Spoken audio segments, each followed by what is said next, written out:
বিসমিল্লাহির রহমানির রহিম। আসসালামু আলাইকুম। সবুজের ছোঁয়া থেকে সবাইকে স্বাগত জানাচ্ছি। আপনারা কেমন আছেন? আশা করি ভালো আছেন। আমিও আল্লাহর রহমতে ভালো আছি। আজকে আমি আপনাদেরকে কিছু বীজ বসাবো, সেগুলো দেখাবো। মরিচের বীজ, আদা, তারপরে কিচেন ওয়েস্ট সবজির তরলটা আমি কিভাবে তৈরি করি সেই প্রসেসটা আপনাদের সাথে শেয়ার করব। সবাই মনোযোগ সহকারে ভিডিওটা দেখবেন, স্কিপ করে যাবেন না। যদিও একটু বড় হবে, তারপরও এটাতে আপনারা অনেক কিছু জানতে পারবেন, শিখতে পারবেন। আর এই মরিচের বীজগুলো হয়েছে আমাদের কেনা মরিচের। যে মরিচ তো আমাদের কাঁচামরিচ বিশেষ করে প্রতিদিনই আমাদের তরকারিতে লাগে, তাই মরিচটা কিন্তু আমাদের খুব বেশি একটা গুরুত্বপূর্ণ সবজির মধ্যে একটা। সমস্ত রান্নার মধ্যে কিন্তু আমাদের কাঁচামরিচ চাই, কাঁচামরিচ না হলে চলেই না। তাই কাঁচামরিচটাই কিন্তু আমাদের বেশি দরকার পড়ে। সেই জন্য আমি মাঝে মাঝেই বীজ বসিয়ে দেই, চারা হয়, সে থেকে বেশ মরিচ পাই আমরা। তো বীজগুলো বসিয়ে দিলাম, দিয়ে ঢেকে দিলাম। এখন আমি কিছু আদা বসাবো। কিছুদিন আগেও কিছু আদা বসিয়েছিলাম, আর এই আদাগুলো রেখেছিলাম যে শিকড় বের হলে আর চারা বের হলে আবার বসাবো। তো বাকি আদাগুলো এখানে বসিয়ে দিচ্ছি। দেখুন, তো হলুদও কিছুদিন আগে বসিয়েছি। মাশাআল্লাহ, হলুদ গাছটা বেশ বড় হয়ে গেছে। জানি না এই প্রথম হলুদ বসিয়েছি, কতটুকু হলুদ পাবো। তো গতবার যতটুকু আদা বসিয়েছিলাম তার চেয়ে বেশি আদা পেয়েছি। তা এবারও আশা করি এর চেয়ে বেশি আদা পাবো। আর বিশেষ করে যখন মনে করেন যে কোনো একটা রান্না করলেন, আদা নাই, তখন দৌড়ে ছাদে চলে আসি, একটা আদা তুলে নিয়ে রান্না করি। বিশেষ বিশেষ সময়ে কিন্তু এই জিনিসগুলো খুবই প্রয়োজন পড়ে যায়। সেই জন্য আদাটা সারা বছর যদি আমরা লাগিয়ে রাখি, তাহলে কিন্তু টুকটাক চাহিদা আমাদের পূরণ হয়। আমরা ছোটোবেলা দেখতাম আমাদের মা চাচিরা রান্নাঘরের পিছনে আদা গাছ বসাতো। যখনই কোনো একটা মাংস রান্না করতেন, আদা নাই ঘরে, তখন বলতো যা রান্নাঘরের পিছন থেকে কয়েকটা আদা তুলে নিয়ে আয়। তো আমরা কি করতাম, সেই গাছ থেকে তুলে গাছটার নিচের থেকে আদা তুলে নিয়ে আসতাম। তো আসলে যে কোনো জায়গায় হোক, ছাদে হোক, ঘরের আঙিনায় হোক, আমরা যদি ছোটোখাটো কিছু সবজি বসিয়ে দেই, তাহলে কিন্তু আমাদের সেই মোটামুটি চাহিদাটা পূরণ হয়। তো যাই হোক, এখন আমি দেখাবো আপনাদেরকে কিচেনের সবজির তরল সারা বছর রাখার জন্য কোন কোন পদ্ধতিতে আপনারা রাখলে পোকা হবে না এবং এটা সুন্দর কম্পোস্ট হবে এবং একটা উৎকৃষ্ট মানের তরল সার তৈরি হবে। এই যে দেখতে পাচ্ছেন, আমি কিন্তু 5 টাকা দিয়ে একটা চুন কিনে নিয়ে এসেছি, খাবার চুন, যেটা পান খাওয়াতে লাগে। তো সেই চুনটা এনে আমি গুলিয়ে নিব পানির সাথে মিশিয়ে। তো ভালো করে মিশিয়ে অল্প একটু পানি দিয়ে ভালো করে এই চুনটা গুলিয়ে নিচ্ছি। গুলিয়ে নেওয়ার পর এই যে পানিটা, সাদা পানিটা হবে, ওই পানিটা আমি সবজির তরলে দিয়ে দিব। তো দেখুন আমি কিভাবে এটা করছি। আপনারাও কিন্তু যারা সবজির তরল সার তৈরি করতে চান, তাদের জন্য এই টিপসটা খুবই জরুরি। আপনারা এইভাবে চুনের পানি দিয়ে দিবেন, বা শুকনা পাউডার চুনও যদি থাকে সেটাও দিতে পারেন। তো আমি এটা দিয়েছি, পাউডার দিলে আরও বেশি ভালো হয়, এটাও ভালো, দুইটাই একই কাজই করবে। তো যে যেভাবে যার কাছে যেরকম চুন থাকবে সেটা দিয়ে এইভাবে এই যে সবজির কিচেনের যে তরলটা আমরা তৈরি করি, এটাকে ভালো করে নাড়িয়ে দিবেন। এই যে দেখুন, এটা কিন্তু আমার সারা বছর বড়ি থাকে, কোনো পোকা হয় না। এটাকে সেকে সেকে এটার সাথে ডবল পানি মিশিয়ে পাতলা করে আমি গাছে প্রয়োগ করি। যেহেতু এখন বর্ষাকাল, এখন গাছে আমি কোনো খাবার দিচ্ছি না, এটা আমি তৈরি করে রাখতেছি। শীতের সিজন যখন আসবে, শীতকাল যখন আসবে, তখন কিন্তু গাছে আমি প্রচুর পরিমাণ খাবার দেই। তো সেই জন্য তৈরি করে রেখেছি। আর এই যে এটা হলো ফুলের তরল, গাছের যে ঝরে পড়া ফুলগুলো আছে সেটা দিয়ে আমি একটা তরল সার তৈরি করেছি। পরবর্তীতে এই দুইটা মিক্স করে একসাথে গাছে প্রয়োগ করব। তো এটা তো চুন দিয়েছি, ভাইরাসটা দূর হয়ে যাবে, খারাপ ব্যাকটেরিয়া দূর হয়ে যাবে এবং সারটা খুব সহজে কম্পোস্ট হয়ে যাবে। তো তারপরে ঢেকে দিবেন ভালো করে। ঢেকে দিলে এমনিতেও আমার সবজিতে তেমন একটা দুর্গন্ধ হয় না এবং পোকা হয় না। তো এইভাবে আপনারা কিচেন ওয়েস্ট বা সবজির তরলটা সারা বছর ভরে রেখে দিতে পারেন। আর যত সবজি হবে এইভাবে ঢেলে দিবেন, ঢেলে দিয়ে রেখে দিবেন। কিছুদিন পর দেখবেন এটা সুন্দর একটা সার তৈরি হয়ে যাবে। আমি যে রান্নাঘরের সবজিগুলো প্রতিদিন জমাই সেইগুলো মোটামুটি আমি এইভাবে তরল সার তৈরি করি এটা দিয়ে। আর এখানে আমি গত কিছুদিন আগে ছাদটাকে ঝাড়ু দিয়েছিলাম, বাগানের কিছু গাছ রিপোর্ট করেছিলাম। সেই ধুলাবালি ময়লা আবর্জনা যতগুলো জমেছিল সেইগুলো একটা এই বেতের ঝুড়িতে জমিয়ে রেখেছি। ওইটা আবার মাটির মতো হয়ে যাবে, পরবর্তীতে এটাতে কিছু শাক বসিয়ে দেব। আর এই যে দেখুন, এই পাতাবাহারটা কিন্তু এই সিজনেই হয়। শীত আসলে এইটা সম্পূর্ণটা মরে একেবারেই হয়ে যায়। পরবর্তীতে যখন বর্ষাকাল আসে আস্তে আস্তে শিকড় বেরিয়ে পাতা মেলতে থাকে। পাতাবাহারটা কিন্তু দারুণ সুন্দর। আর এই যে মরিচ গাছটা এখানে রিপোর্ট করেছি, এখানে রেখেছি। আর এই যে আমার কিছু ভেন্ডি গাছ বসিয়েছিলাম, মাশাআল্লাহ অনেকগুলো ভেন্ডি গাছ হয়েছে, 10-15টা ভেন্ডি গাছ হয়েছে। প্রতিদিন একটা দুইটা করে তুলে নিচ্ছি।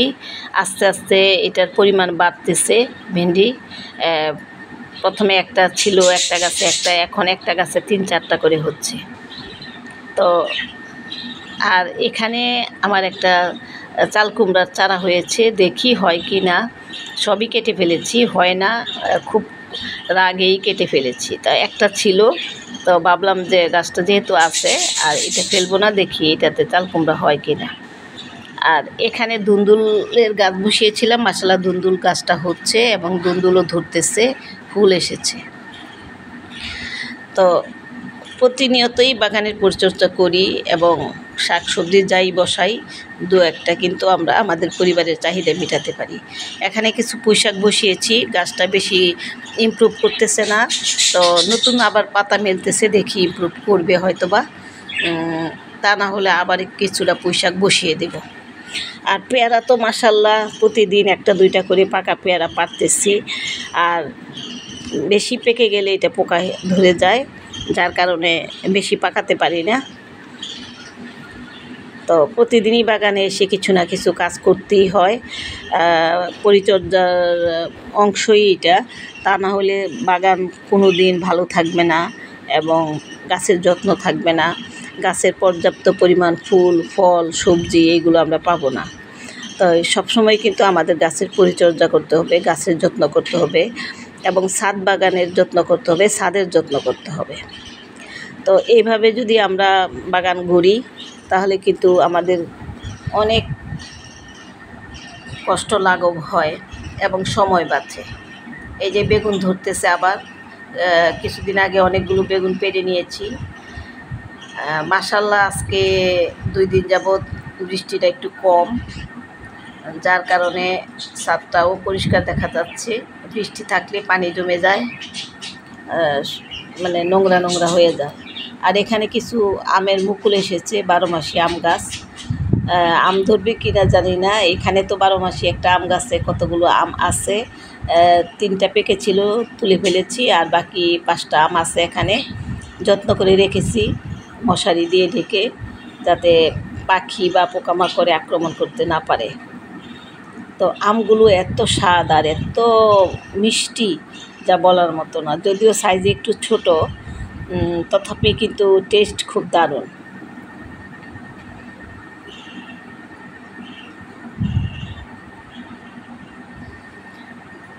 আসলে কাজের জায়গা তৈরি করে যখন আপনি নিজে কাজ করবেন ভালো লাগবে। আমি ছাদ বাগানে সারাদিন কাজ করলেও আমার ক্লান্তি লাগে না। আমি সারাক্ষণই আমার বাগানের কাছে থাকতে পারি এবং বাগানের পরিচর্যা করি। আর এই যে মরা ফুলগুলো, এইগুলো দিয়ে আমি তরল সার তৈরি করি।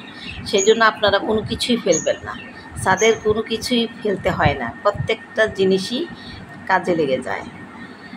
আর অ্যাডেনিয়ামগুলো মাশাআল্লাহ আমার অনেক ফুটেছে এবং আরও ফুটতেছে। আর এবার আমি তো অনেক চারাও তৈরি করেছি সেল করার উদ্দেশ্যে। আশা করি যাদের প্রয়োজন অ্যাডেনিয়াম এই ফুলগুলো এবং এই ফুলের গাছ, তারা অবশ্যই আমাকে নক দিবেন। আর আমি এগুলো সেল করব। সেলের উদ্দেশ্যে আমি অনেকগুলো চারা তৈরি করেছি।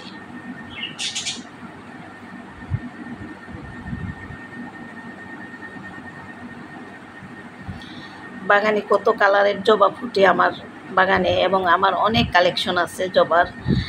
এগুলো থেকে চারাও তৈরি করতেছি সেলের উদ্দেশ্যে।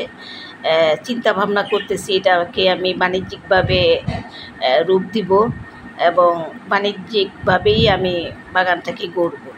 কারণ নিজের সৃজনশীলতাটা অন্যের কাছে পৌঁছে দেওয়াটাও এটা একটা দায়িত্ব, কর্তব্য। আমি মনে করি সবাই গাছ লাগাবে, গাছের পরিচর্যা করবে, সবুজের ছোঁয়ায় আমাদের এই বিশ্বটা ভরে যাবে। প্রত্যেকটা ঘর পরিবার যেন সবুজের ছোঁয়ায় থাকে, এবং এই প্রত্যাশাটাই আমি করি। আমার কাছ থেকে কেউ গাছ নেবে, এমনি নেবে, গিফট নেবে, কিনে নেবে, তাও তো সে আরেক জায়গায় তার ঘরে নিয়ে এটা বসাবে, লাগাবে। এটা কিন্তু একটা দারুণ একটা ভালো কাজ, ভালো উদ্যোগ। প্রত্যেকটা ঘরে, পরিবারে, বারান্দায়, আঙিনায় যেন এইরকম সবুজের ছোঁয়া থাকে, সবাই কিছু না কিছু সবুজের ছোঁয়ায় থাকতে পারে, তাহলে এটা আমাদের জন্য অনেক একটা মঙ্গলজনক কাজ হবে। তাই আসুন সবাই মিলেমিশে একসাথে সবুজের সবুজের সাথে মিশে থাকি, আর গাছ লাগাই, সবজি বসাই, পরিবারের চাহিদা পূরণ করি, নিজের শখের একটা জায়গাও তৈরি হলো, এবং দেখার একটা জায়গা তৈরি হলো, কাজ করার একটা পরিবেশ তৈরি হলো, মনের ক্লান্তি দূর হবে এবং মনটা ফ্রেশ থাকবে। আমার ভিডিওটা যদি আপনাদের ভালো লেগে থাকে অবশ্যই লাইক, শেয়ার, কমেন্টস করতে ভুলবেন না। আর যারা আমার ভিডিওটা এই প্রথম নতুন দেখতেছেন তাদের জন্য আমার রিকোয়েস্ট, অবশ্যই আপনারা সাবস্ক্রাইব করে আমার পাশে থাকবেন আর বেল বাটনটা বাজিয়ে দিবেন, তাহলে প্রতিদিনের নোটিফিকেশনে আপনারা আমার ভিডিওটা পেয়ে যাবেন। আর আপনারাও এইভাবে বাগান গড়ুন, প্রয়োজনে আমার কাছ থেকে সহযোগিতা নিন, আমার কাছ থেকে গাছ নিন, তাহলে আপনাদেরও এরকম সুন্দর একটা বাগান আপনারা করতে পারবেন। আমিও কিন্তু এইভাবে বিনা পয়সায় আমার বাগানটাকে গড়েছি।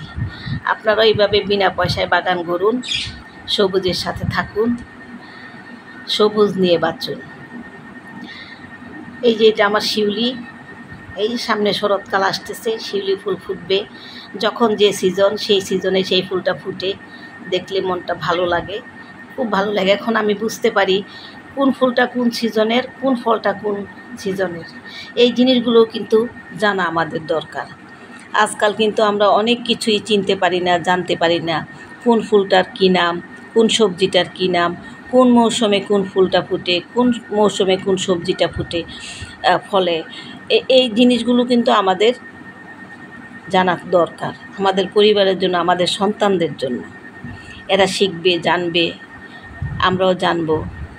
অনেকেই বাংলা মাসের নামটাও ভুলে গেছে, আর বিশেষ করে বিশেষ ঋতুর নামগুলো ভুলে যায়, কোন ঋতুতে কী ফল ফলে সেটাও ভুলে যায়। তো এগুলো কিন্তু আমাদের বই পুস্তকে আছে এবং এগুলো শিখতে হয়। তা একটা বাগান থাকলে আমরা কিন্তু সেই জিনিসগুলো শিখতে পারি, জানতে পারি, বাচ্চাদেরকেও শেখাতে পারি, বাচ্চাদেরকে পরিচিতিটা দিতে পারি। কোন ফুলটা, এই ফুলটার নাম কি, এই ফলটার নাম কি, এই সবজিটার নাম কি। বাচ্চারা প্রশ্ন করে, আমরা সেটা বলে সুন্দর করে তাদেরকে বুঝিয়ে দেই, ওরা সেটা মনের ভিতরে গেঁথে রাখে, জানতে পারে। আমার নাতিরা কিন্তু অনেক ফুলের নাম এখন শিখে গেছে, অনেক সবজির নাম শিখে গেছে, এবং কিভাবে কখন করতে হয় সেটাও শিখে গেছে। তো সেইগুলো শেখার দরকার আছে আমাদের নতুন প্রজন্মের। তাই আসুন আমরা সবুজে সবুজে একাকার হয়ে যাই, নিজেরাও সবুজের সাথে মিশে থাকি এবং সুন্দর একটা পরিবেশ তৈরি করি, মনের একটা খোরাক, একটা প্রশান্তির জায়গা তৈরি করি। তো আজকে এই পর্যন্তই। ভালো থাকবেন, সুস্থ থাকবেন। আল্লাহ হাফেজ।